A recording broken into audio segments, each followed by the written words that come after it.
Obviously, a lot of change offensively in the last couple of days. What's it been like for the offense dealing with everything? Yeah, we're just excited to go out this week and protect the blue.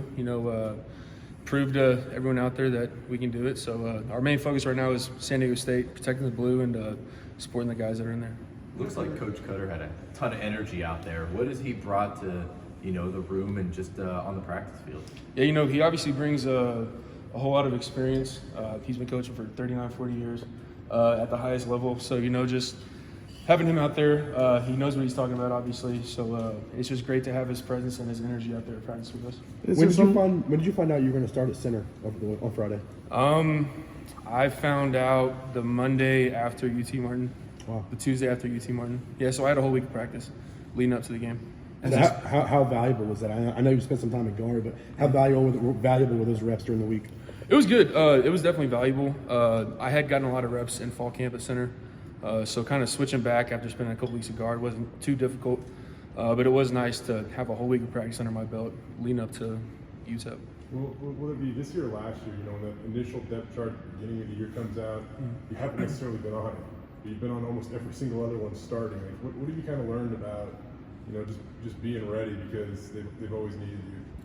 Yeah, even if you're not starting 1 week, you need to prepare like you are the starter because it's football. People get banged up. You never know what's going to happen. So really just trusting my coaches, trusting my training and preparation, trusting my teammates around me. That's really what it comes down to. And everybody in the O-line room, everybody on the team, whether you're first string all the way down to scout team, everybody should expect to play and everybody should prepare as if they are going to start that game. You mentioned Coach Cutter's experience. Dude was a head coach in the NFL. Matt Ryan's OC. When you talk about his experience, what does that? Does it make you listen? Obviously the guy knows what he's talking about. Does that get some respect deserved there? Definitely, for sure. Anybody who's coaching you, you're going to respect and you're going to listen to them because they wouldn't be there if they don't know what they're talking about. But for sure, yeah, he knows what he's talking about. So we're just going to follow his plan and execute it to our fullest ability. What have you noticed so far that's maybe stood out about a Dirk Cutter practice that's impressed you? Yeah, like y'all mentioned earlier, the energy that he brings, that's really it. And just his experience and just he cares about this place. He was a head coach here back in the early 2000s, so he knows what it takes to be a Bronco. So really just following his lead and whatever he has for us, we're going to execute.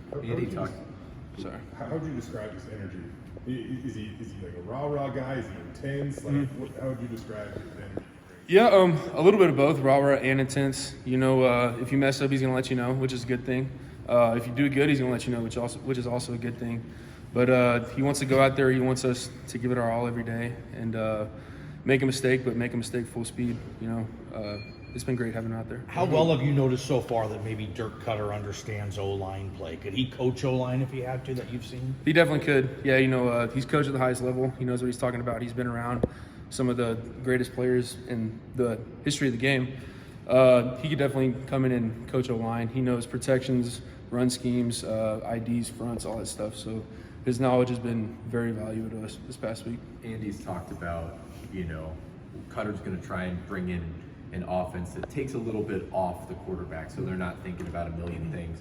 So are the O-line protection calls maybe now going to come from you as a center or Dirk on the sidelines? Yeah, it's really me and Taylor communicating on the field out there. I let him know what I'm seeing. My focus is the front and getting all my guys and running back on the same page. Taylor obviously is looking at the back end, so he knows what the receivers have and all that stuff. So I let Taylor know what I see, and he tells me, all right, we're going to go this way. How is that different from last week? It's a little bit different. Couldn't tell you exactly, but it's pretty similar. But there are a few minor tweaks to it. Gotcha. Do you like doing that? When you play center, that obviously puts a little bit more on you vocally, and yeah, do you like that? I do like it actually. It's kind of like the quarterback of the O-line, getting everybody on the same page.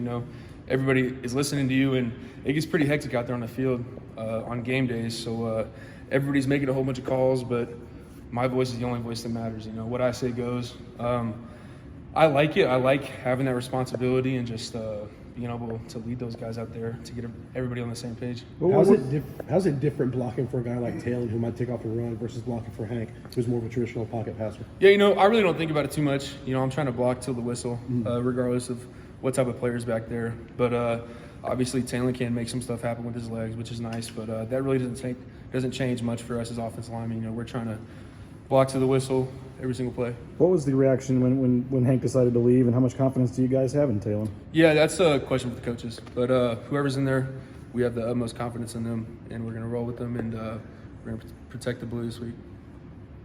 Is that a kind of a conscious decision for the team? You guys are going to let the coaches talk about Hank. Did you guys talk about that? Yeah, like I said, we're just focused on San Diego State and protecting the Blue this week. Everything concerning that can go to the coaches. San Diego State has a lot of experience on that defensive line. What stands out about them on film? Yeah, you know, they do a lot of line movement, multiple front defense. They're going to play hard. They get off the ball pretty fast, good hands. They're big, strong guys. So we really just have to go out and execute, have good hands, good eyes, and just be in the right place at the right time. I noticed with Takani, even in game, he was there suited up, and I know he played that final drive, but in between that, if you saw him on the sidelines, like he was almost trying to coach some of you guys, probably specifically Roger. But what does he bring to the table when it comes to that stuff, and how involved is he, even if you can't necessarily be in the game at that time? Yeah, you know, he's played a lot of football. He knows what he's talking about, whether he's on the field or the sidelines. So every time I came off that game, you know, I was asking him, "What'd you see? What did I do? Did I do something wrong?" You know, because he does have all that experience, and he's basically just like another coach to lean on. You know, so it's been very valuable to have him in my ear, tell me what I don't need to hear sometimes, but I need to hear, but I don't want to hear. Sorry, but yeah, it's been awesome. Is he a good communicator? He is. Oh yeah. You know, playing center, you kind of have to be. So he definitely gets his point across to me. We understand each other, so it's been great. Not asking you about Hank, but just with Taylor specifically, how much confidence does this offense have in Taylor Green? We have all the confidence in the world in Taylor. Whoever's in there, we're going to have all the confidence in the world because we've all been through the same training and preparation together. We've been through the off season together. We've been through fall camp together. And I believe in all those guys in that room, the quarterback room, whoever's back there. So I'm just excited to see Taylor play, fellow Texan. So I'm excited to see him let it loose. Yeah, how, like, just the opportunity for the whole team, his first start, running out there Friday night, it's going to be packed. How excited, I guess, are you, this team, for Taylor to get to have that moment? Yeah, super excited. You know, he's obviously earned it. He's been working his tail off. So just to be able to see him go out there, get his first start, it's going to be really exciting for a whole lot of people.